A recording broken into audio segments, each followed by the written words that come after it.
Hello बच्चों, आप सभी का स्वागत है आपके अपने यूट्यूब चैनल करियर एडा 5 के।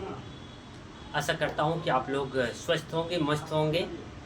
और आज मैं उपस्थित हूँ फिजिक्स के एक नए टॉपिक के साथ। क्वेश्चन है आप लोग के सामने कि चिन्ह परिपाटी क्या है। फिजिक्स में अगर लाइट चैप्टर में आपको न्यूमेरिकल बनाना है तो इसकी बहुत ज़रूरी होता है। इसके बिना आप दर्पण सूत्र को सीधे नहीं कर सकते। मैं इसके नेक्स्ट जो टॉपिक लाने वाला हूँ वो दर्पण सूत्र सिद्ध करने वाला हूँ। तो उससे पहले इसकी ज़रूरत है चिन्ह परिपाटी क्या है। इसीलिए मैं आज ये चैप्टर लेके आया हूँ, सॉरी ये टॉपिक लेकर आया हूँ कि चिन्ह परिपाटी क्या है। चलिए इसको समझते हैं। अच्छा तरीका से आप लोग बने रहेंगे। देखिए, गोलीय दर्पण जो होता है ना, गोलीय दर्पण कहने का मतलब आप लोग समझ रहे होंगे, उत्तल भी हो सकता है, अवतल भी हो सकता है।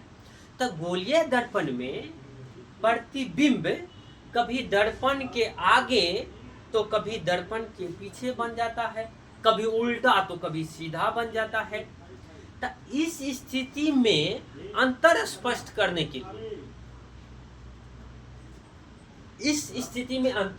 करने के लिए एक परिपाटी की आवश्यकता हुई, जिसे क्या कहा जाता है, चिन्ह परिपाटी कहा जाता है। इसका अर्थात ये समझना है कि ये चिन्ह परिपाटी क्यों हुआ।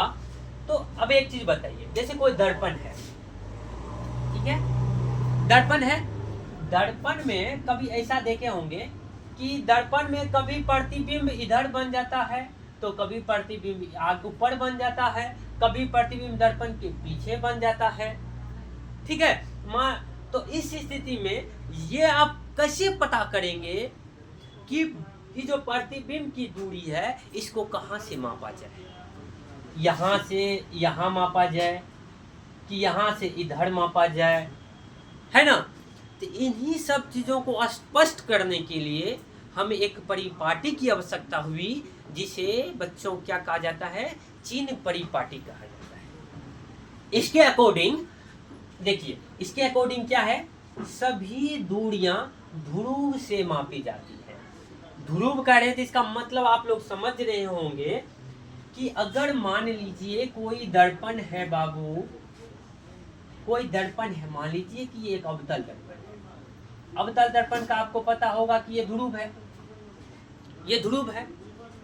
तो जितना भी दूरी है, मान लो कि आप वस्तु को यहाँ रख रहे हैं, अब वस्तु को यहाँ रख रहे हो तो वस्तु की दूरी जो है कहाँ से मापेंगे, तो वो मापेंगे इस ध्रुव से। यहाँ से इधर की तरफ, यहाँ से इधर की तरफ दूरी को मापना है, यहाँ से इधर नहीं, यहाँ से इधर की तरफ वस्तु की दूरी को मापेंगे।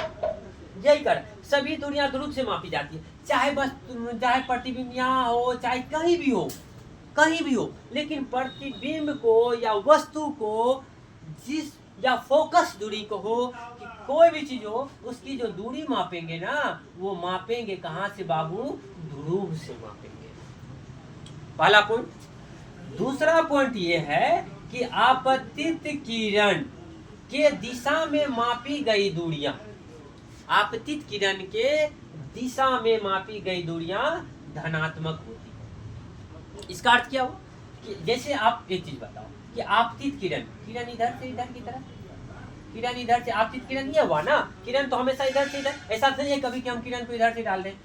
आपतित किरण, तो देखिए इधर से अगर आप किरण को डाल रहे हैं तो इधर से आगे यहाँ जाएंगे ना, तो आगे इधर से इधर की तरफ जब दूरी मापेंगे, मान लीजिए यहाँ से इधर की तरफ दूरी मापेंगे, यहाँ से इधर की तरफ दूरी मापेंगे, तो दूरी कैसा होगा, वो होगा धनात्मक।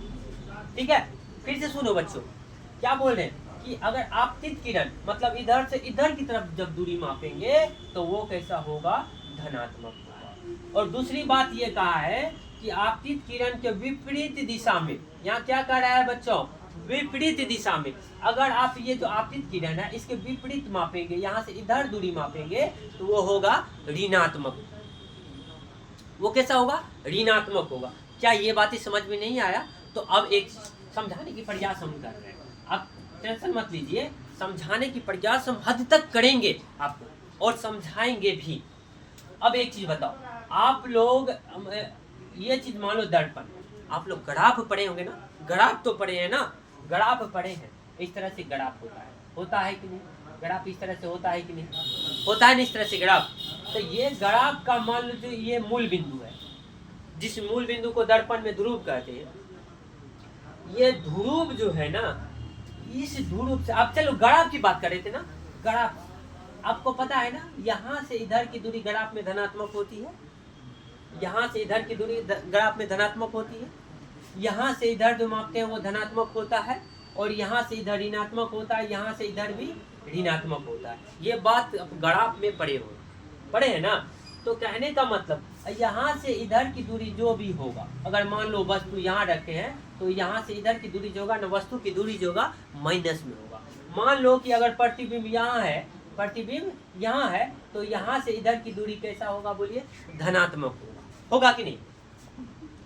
अब एक चीज बताइए, अब कह रहे हैं कि मुख्य अक्ष, जैसे ये मुख्य अक्ष है, तो मुख्य अक्ष के लंबवत, मुख्य अक्ष के ऊपर, मुख्य अक्ष के ऊपर मतलब ये जो मुख्य अक्ष है इसके ऊपर लंबवत सभी दूरियां, मतलब मुख्य अक्ष के ऊपर जो भी दूरी होगा ना, यहाँ से जैसे ऐसे करके नापना है। मान लो कि ये अगर मान लो कि ये वस्तु की दूरी है, मुख्य अक्ष के ऊपर है ना, तो ये दूरी जो होगा ना, ये दूरी कैसा होगा? ये दूरी होगा धनात्मक। और मुख्य अक्ष के नीचे की सभी दूरी जो होता है वो होता है ऋणात्मक। कैसे? आप ग्राफ में भी जानते हैं ना, आप ग्राफ में भी जानते हैं, जो यहाँ से इधर की दूरी कैसा होता है? -1, -2, -3 ऐसे होता है ना। तो कहने का मतलब ध्रुव से, कहने का अब सुन लीजिए, ध्रुव नहीं, मुख्य अक्ष जो ये है ना, इससे नीचे की दूरी जो भी होता है वो होता है ऋणात्मक। अब देखिए, तो यही है चिन्ह परिपाटी। अगर ये चिन्ह परिपाटी नहीं जानेंगे तो फिर दर्पण सूत्र को सिद्ध नहीं कर पाएंगे। तो इसके अनुसार से हम लोग क्या सीखे बताइए?